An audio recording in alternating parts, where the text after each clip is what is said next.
Merci aussi Lionel d'avoir montré que ces archives contenaient énormément de fonds individuels versés et des fonds privés. Et ça, c'est un autre océan qu'on va ouvrir maintenant grâce à 2 interventions, parce que ces archives privées, elles se retrouvent dans beaucoup de lieux, dans des musées, comme tu l'as souligné, et également aussi dans les archives publiques, au SHD en premier lieu, grâce à l'intervention de Nicolas Texier, et puis ensuite avec Patricia aux Archives nationales. Nicolas, merci pour 20 minutes. Je vous remercie. Donc, je remercie aussi les organisateurs de cette journée de m'avoir donné l'opportunité d'évoquer les fonds privés du service historique de la Défense et plus particulièrement les archives individuelles qui sont conservées au sein de ces fonds. Donc, riches de près de 5000 fonds, les archives privées du service historique de la Défense conservent une proportion notable de fonds concernant la Deuxième Guerre mondiale, compte tenu à la fois du nombre des acteurs qui y furent engagés et de l'importance que le conflit a pu avoir pour l'histoire de la France et du monde. Au sein de ce vaste ensemble, les fonds privés intéressant la résistance sont naturellement bien moins nombreux que les papiers de soldats ou d'autorités militaires. L'obligation du secret et l'absence d'une production administrative expliquent naturellement que les fonds de résistants soient assez rares et aient été plus volontiers produits après-guerre que dans la clandestinité. Plus rares encore sont les fonds qui réunissent des dossiers individuels, ces dernières années ayant cependant vu entrer dans les collections plusieurs fonds d'importance confiés au SHD par des associations dissoutes ou moribondes. Car à l'image des amicales, de divisions, de régiments, de navires ou d'escadrilles qui ont longtemps maillé et maillent encore le monde militaire en regroupant les anciens de telle ou telle unité, les réseaux et mouvements ont en effet longtemps entretenu le souvenir de leur activité contre l'occupant au travers de nombreuses associations dont l'influence sur la vie politique et intellectuelle française serait d'ailleurs étudiée.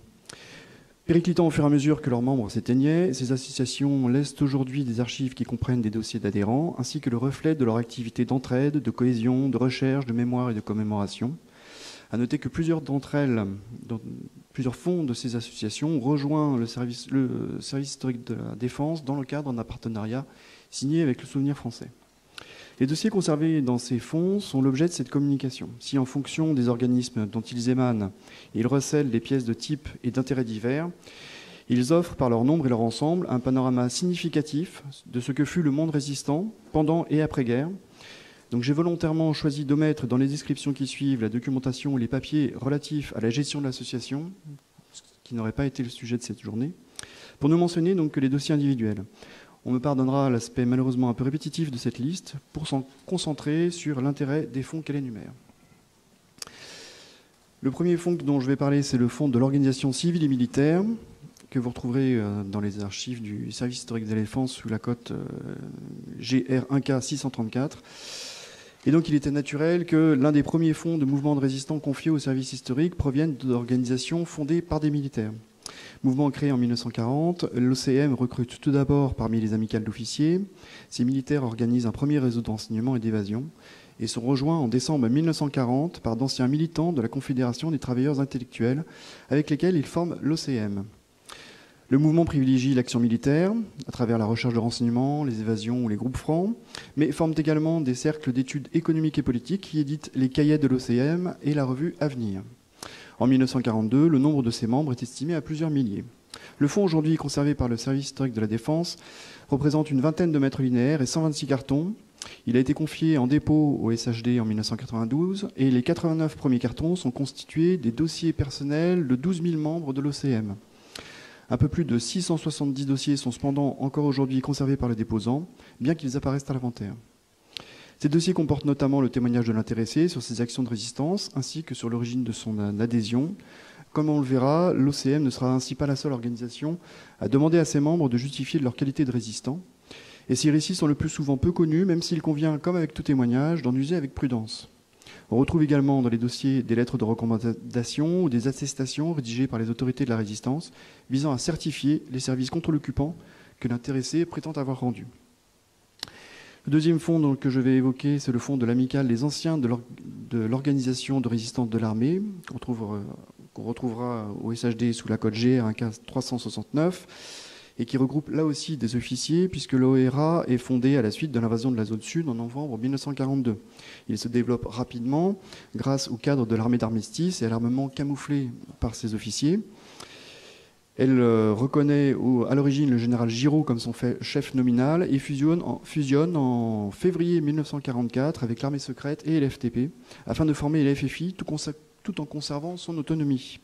Le fond de l'organisation a été confié au service historique entre 1986 et 2012, puis s'est enrichi des archives de plusieurs généraux et amicales qui constituent aujourd'hui une source primordiale pour l'histoire de ce réseau avec 94 dossiers. Outre des papiers de fonction, des rapports, des souvenirs, des essais, de la documentation et des archives d'association, le fonds conserve un seul carton correspondant à des archives de personnel qui contient un fichier des membres de l'organisation réalisé après 1945. J'en passe maintenant au fond de l'Association nationale des combattants volontaires de la résistance, qu'on retrouvera ici sous la cote DE 2009 PA 128. Créée en mai 1945, l'Association nationale des anciens officiers et sous-officiers de la résistance, donc qui s'appelle au départ ANOSOR, regroupe les anciens combattants volontaires de la résistance. Elle se donne pour vocation la défense de leurs droits et de leurs intérêts, le maintien des liens entre ses membres, le soutien moral et matériel des combattants et de leurs familles, ainsi que le respect des lieux de mémoire et de la résistance. Représentant 218 cotes et 15 mètres linéaires, le fonds comprend 120 cartons d'archives individuelles, sous la forme de dossiers administratifs des adhérents démissionnaires ou décédés avant la dissolution de l'ANCVR, de dossiers administratifs des adhérents ayant cotisé jusqu'à la dissolution de l'association, d'un fichier d'adhérents, d'un fichier des titulaires de la Légion d'honneur et de l'annuaire des membres de l'ANCVR. J'en passe maintenant au fond du mouvement Libération Nord, qu'on retrouve ici sous la cote DE 2008 PA 115. Donc, fondé en 1940 en zone occupée, Libération Nord devient un mouvement de résistance un an plus tard. Il se veut l'expression des mouvances syndicales CGT non communistes, CFTC et de la SFIO clandestine.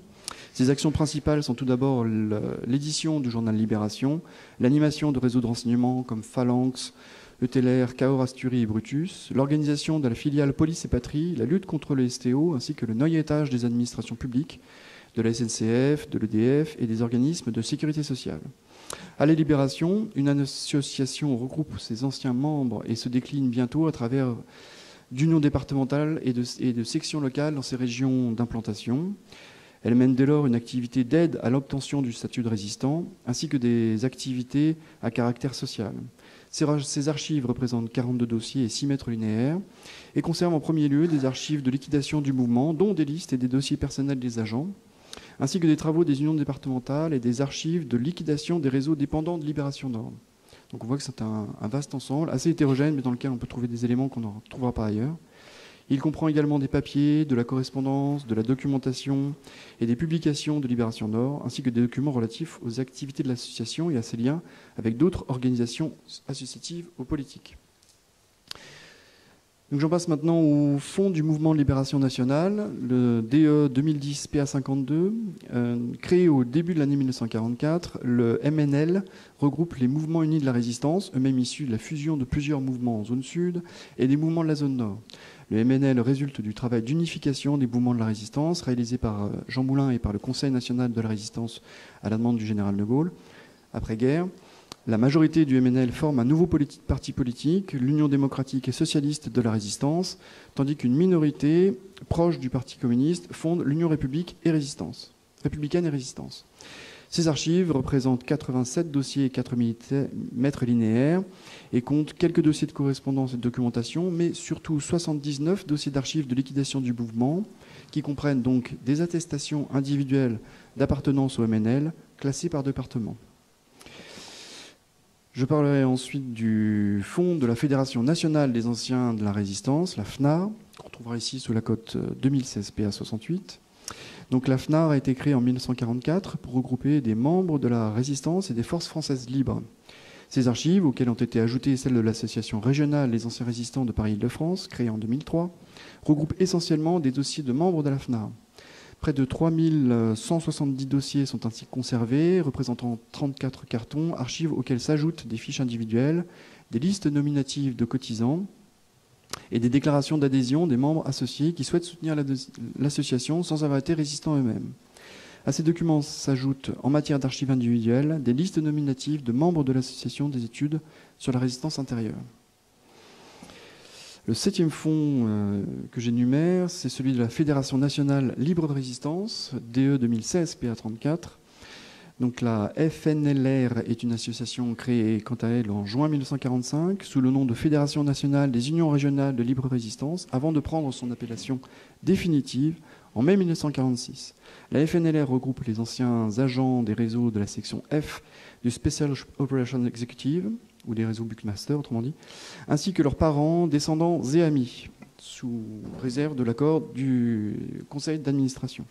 La FNLR se donne pour vocation d'apporter un soutien moral et matériel à ses membres et est l'une des 3 organisations relevant de la Confédération nationale de la France combattante, CNFC. Les autres étant l'amicale des réseaux Action de la France combattante, regroupant les anciens du BCRA, et la Fédération des amicales de réseaux de renseignement et évasion de la France combattante, dont l'acronyme du coup est FAREEFC. Vous m'excuserez de ne pas l'avoir dit directement. Ces archives se composent essentiellement de fichiers et d'états nominatifs de membres des réseaux Buckmaster sous la forme diverse. Carte de membres de la Confédération, fichiers des adhérents, états, liste nominative, fiches individuelles de réseau, des agents, et états de service dans la résistance, classés par réseau. De la documentation, des dossiers sur l'histoire des réseaux, ainsi que des papiers de gestion de la Fédération complètent le fonds. 8e fonds, ce sont les archives de Robert Masson et du réseau Samson, donc, qui est conservé au service historique de la Défense sous la cote DE 2016 PA45. C'est un petit peu inédit dans la liste que j'ai énumérée jusqu'ici, puisqu'il s'agit bien d'un fonds privé d'un particulier et non d'une association. Mais vous allez voir la raison pour laquelle il m'a semblé utile d'en parler aujourd'hui. Donc Robert Masson entre en résistance en juillet 1941 comme agent du service de renseignement R à Paris auprès du mouvement Ceux de la Libération, le SDLL. Il monte un réseau de renseignement au profit de Londres. Coupé de ses chefs après l'invasion de la zone sud, il établit une liaison avec Alger, puis est arrêté en Espagne, d'où il s'évade et gagne Alger puis Londres. En avril 1943, il est parachuté en Normandie avec la mission de mettre sur pied un nouveau réseau. Il crée alors le réseau des forces françaises combattantes Samson, assure ses liaisons radio, organise un service de reproduction du courrier, etc. Il regagne Londres en mai 1943, puis est affecté au groupe d'aviation 252 en Algérie, à sa demande. À la suite d'arrestations compromettant le fonctionnement du réseau SRR, il est de nouveau parachuté en France le 9 février 1944, où il organise le regroupement des postes du SR en zone nord et du réseau Samson.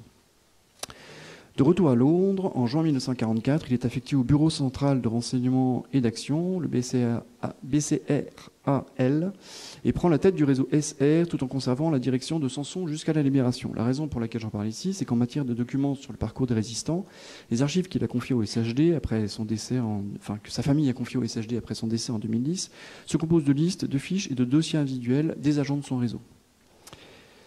Alors j'avais prévu de parler du fonds du comité d'action de la résistance, mais c'est en fait un regroupement d'associations dans lequel on ne va pas trouver de dossiers individuels de résistants, mais de dossiers individuels qui viennent de son comité juridique et des actions qu'il a pu mener en justice contre les anciens collaborateurs et les anciens nazis. Donc évidemment, c'est hors sujet par rapport aux archives dont il était question aujourd'hui. Néanmoins, il peut être utile de l'évoquer rapidement.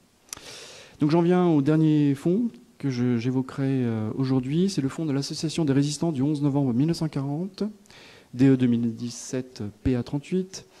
Et l'association des résistants du 11 novembre 1940 est créée en 1959 pour commémorer la manifestation spontanée des étudiants et lycéens contre l'occupant allemand, le 11 novembre 1940, donc, à l'Arc de Triomphe.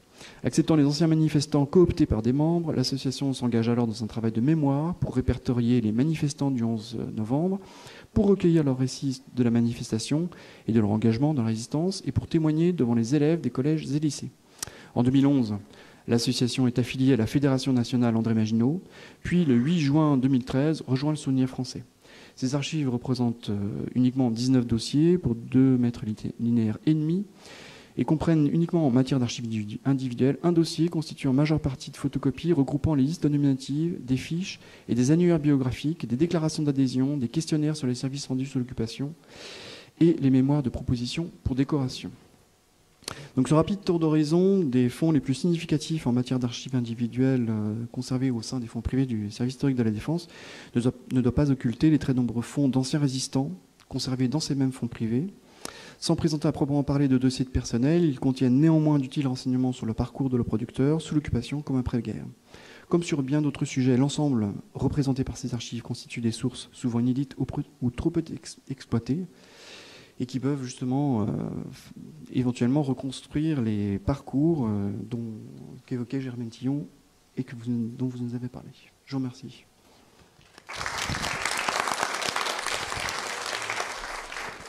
Merci beaucoup, vraiment. Vous voyez, je parlais d'océan, Aura, OCM, Libénor, le MLN, une grande partie des réseaux britanniques Buckmaster, des réseaux du BCRA, sans parler, je rebondis sur votre conclusion, de l'ensemble des fonds privés, ce qui rejoint aussi les conclusions de Lionel tout à l'heure sur l'ampleur de ces fonds individuels. Là, il y a beaucoup d'archives et beaucoup de questionnements à soulever pour notre problématique entre parcours individuel et parcours collectif.